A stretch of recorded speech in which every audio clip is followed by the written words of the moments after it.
أحييكم وبالأشواق ناتيكم فأغلى وردنا.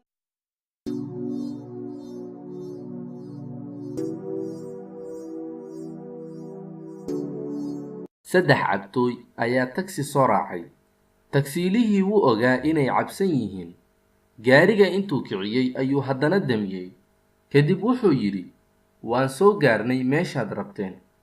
midkii koowaad lacagta ayuu bixiyey. kii labaadna waad mahadsan tahay ayuu yidhi. kii saddexaadna dharbaaxa ayuu tagsiilihii ku dhuftay. xarfaankan waa isku naxay. wuxuu is yidhi, waa lagu fahmay inaad khiyaantay. markaas ayuu weydiiyey cabtoogii, maxaad ii dharbaxday? wuxuu ugu jawaabay, gaariga si tartiib u wad hadda kadib, waayo waana dili gaartay.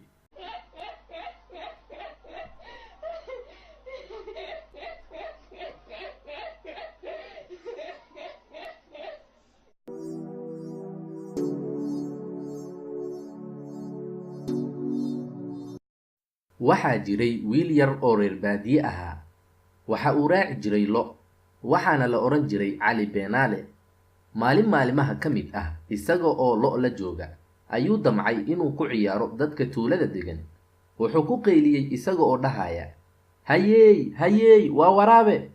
dadkii tuulada ayaa usoo kala orday dhankiisa si ay ugu celiyaan waraabaha uu cali sheegayo. markii ay soo gaareen ayay ku yidhaahdeen, war aaway waraabaha aad sheegayso?